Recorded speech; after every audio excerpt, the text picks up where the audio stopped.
needs in order to be duplicated multiple times. So that's where I'm at right now. So I actually got a couple interviews tomorrow. So did you read the Gerber, the E-Myth Revisited? Absolutely read it. That's Started on the plane home from the ASTI. You know what I'm saying? And thank you very much for the love when we were in Miami. I know we were in Florida. We were in Florida. No, we were in Tampa. Tampa, yes. Tampa. You know what I mean? Yeah, so man. Thank you. Appreciate it. And bro, lovely family, man. Yo, listen, can I give you some flowers, bro, while you alive? Just as a testimony to appliance repair, my brother flew his whole entire family down here. And y'all stayed at the resort, beautiful family. You know what I'm saying? It's just a testimony that like appliance repair was able to provide for you a vacation / business retreat, if you will. We got to hang out for a little bit, you know what I'm saying? And what did you tap more into, the business or the like technical stuff? Pretty much 90% business. No, I would just walk in the technical class for a little while, listen for a little bit, but mostly I was kind of focused in on just staying in this mind frame of growing my business. So everything was kind of set around that. All my movements while I was there, I was talking to other people, asked them how they did their business, how they ran their business. I had a good conversation with you about your business, and the things you got going on up there, which is pretty much exactly what I want to do. You know what I mean? So really one of my plans, so part of my plan is to come and visit you, and just see if I can shadow you for a day and see how things go, because I really want to do something very similar out here. You should come to our SEAL system class, bro, on the house, just because you my homie for like 6-7+ years, you heard? Maybe 5. Yeah. I don't know how long I've known you, but like for you, bro, it's on the house, you heard? And sure. It would be nice because you're not just getting the game from me, you're getting it from my business partner, Richard Zilka. I don't know if you watched any of his videos. Dude is a beast. He's the kind of beast that other beasts look at and be like, damn, dog, you a beast. But nonetheless, real hands-on and like we don't play the radio, bro. We throw you right in there, like, oh, go, there's your compressor, grab it, pull it out, you fighting, you bending it. Oh, look what you doing now. Like all the headaches you're gonna run into in the street, you burn up our floors. Shout out to my man. Wait, real quick. Shout out to my man, M'Baku. They burned my floor up. Cost me Lord knows how much. You know what I'm saying? Peter M'Baku. You know what I mean? But like, yeah, I mean, it's just part of the game, man. Crash and burn out here than in the people's homes. Yeah. Well, the part that I'm really talking about though is the school, right? That's my long-term goal. I really want to teach. You know what I mean? So I want to teach this skill to other guys, be it not necessarily the business part of it, but I really want to be a go-to for training, get a guy trained on whatever, if he wants to learn about washers, dryers, whatever. I really want to have something set up for that. And at the same time, I want to have a used appliance store, or that's where we're fixing up on that stuff, selling it, and running service calls. And I want to do video triage. I mean, I got a lot of stuff I really want to, put together. Hey, I'm looking for a guest anchor on TMM Appliance Network. There's a spot if you want to get your exposure out there. But nonetheless, listen, I want to go back to something you said. Yeah. And I think a lot of people that is watching this is going to agree to what we talking about. And it's that we weren't good business owners. Let me explain to you something. I too had technicians multiple times. Not just I had them one time, no, multiple times in multiple states. And you know what made it possible? I had a slew of warranty. I was one of them preferred vendors. So if I say, hey, I need 15 calls, oh, no problem, sir. Next day I got right. Years. They were heavy into that. But I didn't have processes. Right. I was always chasing the fires rather than working on the business. Yes. I was too busy wearing all the hats none of my people knew their roles. They were all like, oh, I'm just a technician. I don't get paid for that. Oh, maybe I'll do that. Like, I didn't have like their job descriptions written down. And I showed you, I was working on it and I'm still working on it. I'm about 94% done with it. A full, from start to finish, every role, every position, just like Mike Gerber said, man, because I want to do it again too. And this time when I do it, it's not gonna be a failure. And I say the other well, it's not a failure because you're still in business. You know what I mean? So Yeah. no matter what is successful, it's just that, you know what I mean, the way I look at it is that I really have a really long drop to the bottom. You know what I mean? I got to hit a lot of branches and bounce off some hilly rolls, but you know, I got a long fall down. And until I hit the bottom, I have not failed. You know what I mean? I made decisions. You know, like the last tech that left me, you know, he left to go work at CarMax. So when he left, I was like, okay. I mean, it is what it is. I tried to keep him, offer him more money. He said, I really want to be a mechanic. All right, man, follow your dream. You know what I'm saying? So at the end of the day, I tried to hire somebody about a week or two. I tried for about 2 weeks. Done. I'm like, fuck it. I do it by myself. It's better by myself. There's no stress by myself. I really was just like the E-Myth explained. Like I was exactly that, where this is exactly the same. I followed the E-Myth book to a T, where my business went up and then it went back down. And then I was like, oh, it's easier to do it by myself. And then you just a one-man team until you burn the fuck out. You know what I'm saying? Infancy and then adolescent. But at the adolescent phase, one or two things happen. You take on more people and you either gonna just crash and burn outright or you gonna revert back to infancy stage where it's just you alone and you like, nah, I'd rather do everything. But again, it was the lack of processes, man, and systems and documentation and training but it's okay, brother. We still young. We gonna bounce back, right? It's official, man. I'm hiring right now. I already bought another video. Appliance repair technicians. Need more jobs? Tired of wasting your money on dead-end leads and expensive advertising? Call Roxanne. With our system, you pay 0 fees, keep what you charge for your repair, and take only the jobs you want, when you want to. For more information, visit technician.theappliancerepairman.com or call 855-290-1600. Remember, when you need more jobs, talk to Rox. And it's already labeled up. It's ready to go. You know what I mean? I'm planning everything out and I'm documenting all the costs associated with this process of hiring somebody. You know what I'm saying? Just so I can know the overall cost. Because I've been trying to make sure I have all that figured out too. There's a lot of unknowns because you don't know how long it's going to take to really get a dude all the way trained, especially if you're not hiring somebody with experience. You know what I'm saying? So I'm training these cats all the way from just newbies, you know. So it's no telling. You're talking anywhere from $8,000 to $15,000 out of your pocket in cost to get these guys, especially out here in California.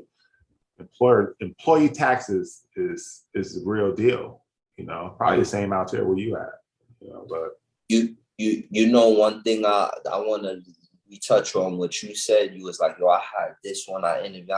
Yo, you know what I took from ASTI when I heard D. Landers say like he didn't look for the most technically savvy people. He went with the most customer friendly people. Right. And he taught those people how to do appliance repair. And man, that was like the final piece that I needed to like hear, because I said, oh, okay, copy. That's my employee base. All right, well, let me have the foundation, the fundamentals, everything in order so that when I bring them on, they can't crash and burn. Everything is like laid out for them.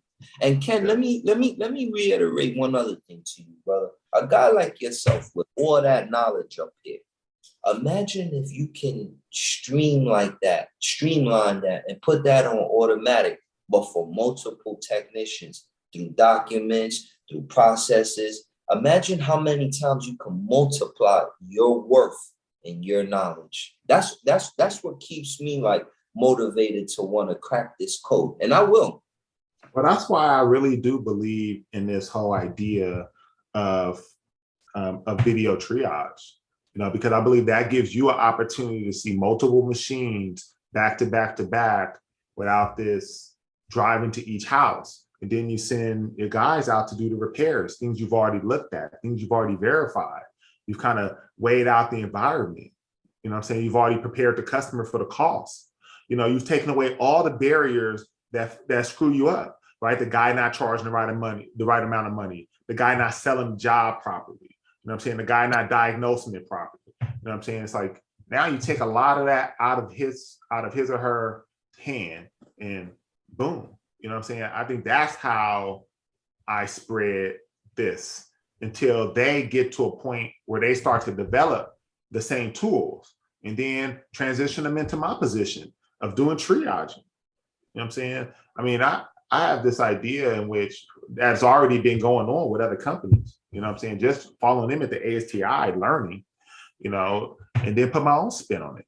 You know what I'm saying? So how it works so that it works for my business, and I feel like that's the way of the future because too many people are relying on YouTube and self-help. It's like, I don't want to avoid being 100 with you.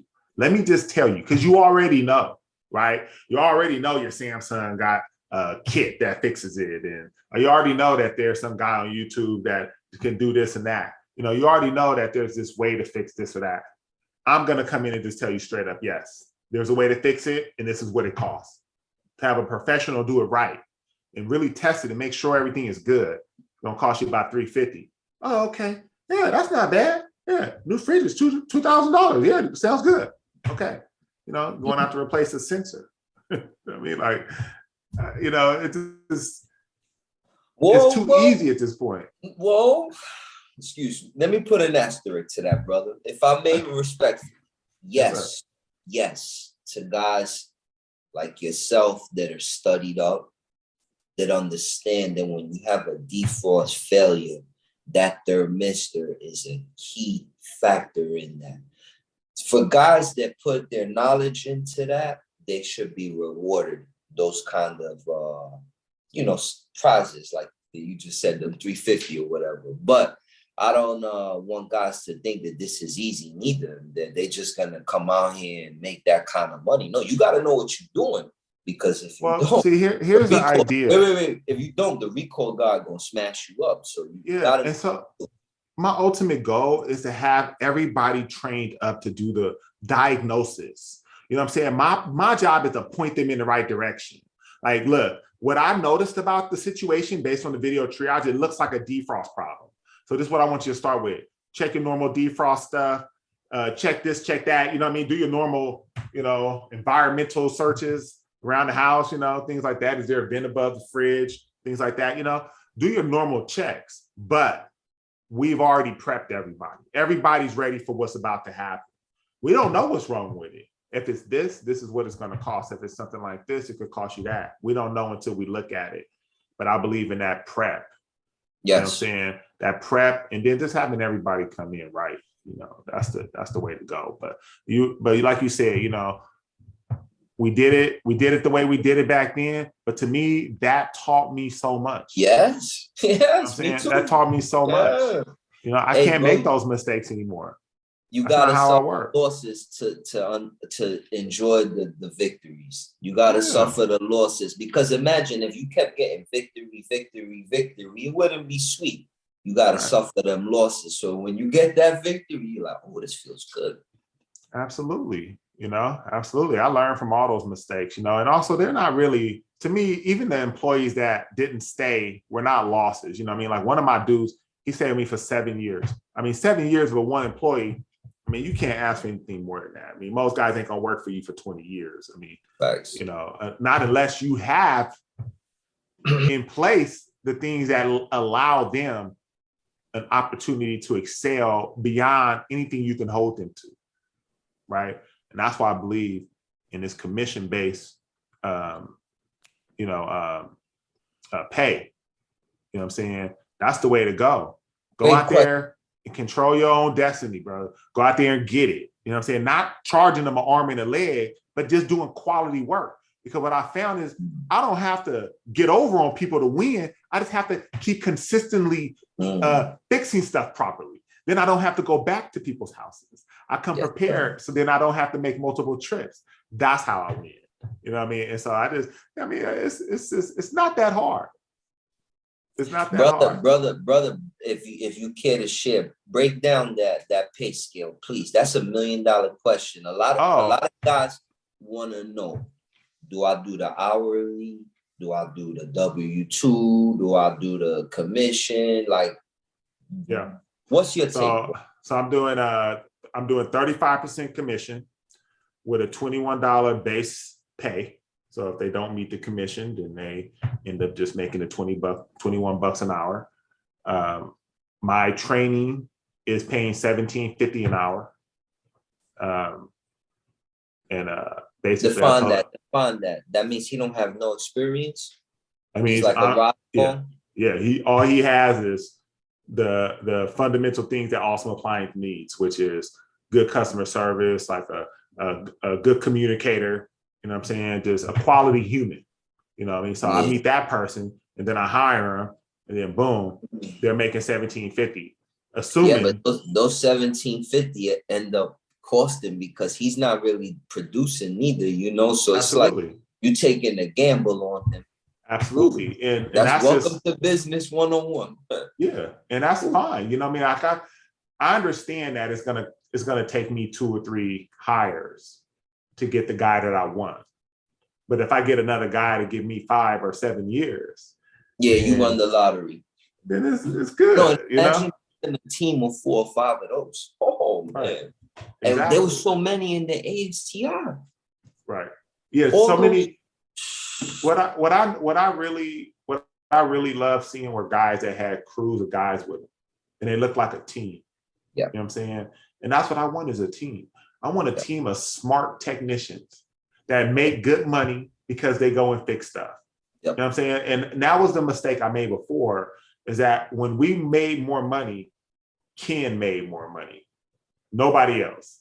You know, and now it's more about sharing the wealth. It's like, okay, look, let's all win.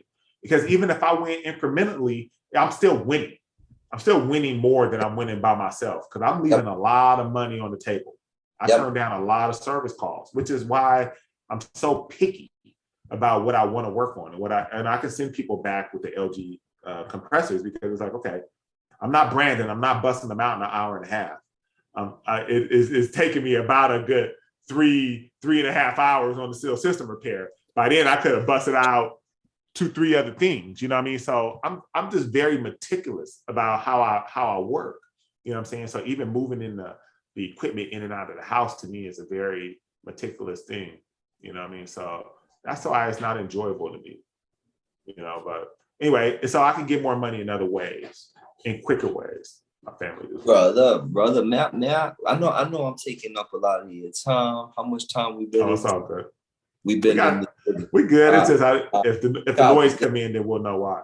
I copy, brother. Listen, Seal System ain't the be all end all of appliance repair. I want to go on record. There's a lot of money to be made in Samsung dryer rollers, LG drain pumps, Whirlpool shift actuators, Whirlpool shock absorbers. Like Seal System ain't the end all be all. And the pro and the con with Seal System is that when you live by the gun, you die by the gun. So listen, you out here charging all these big prices, blah, blah, blah, blah, blah, blah. But if you get 3-4 recalls back to back of Seal System, look yourself in the mirror and ask yourself, can you really withstand that? So you got to kind of know what you're doing with Seal System. But if unlike that, there's a lot of money to be made in other things like thermal fuse, bimetal, defrost element. Like, you know what I'm saying? Seal System is a small portion of appliance repair, but I still feel like we need to get it. Well, and that's actually another thing is that I don't see a lot of Seal System failure. You know what I mean? So, and I really know that is environmental. You know what I mean? Like different parts of the world, you know, like for instance, I was listening to Boxer today, and one of the guys was talking about a drain hose popping off of the bottom of the washer, and that it was a common theme.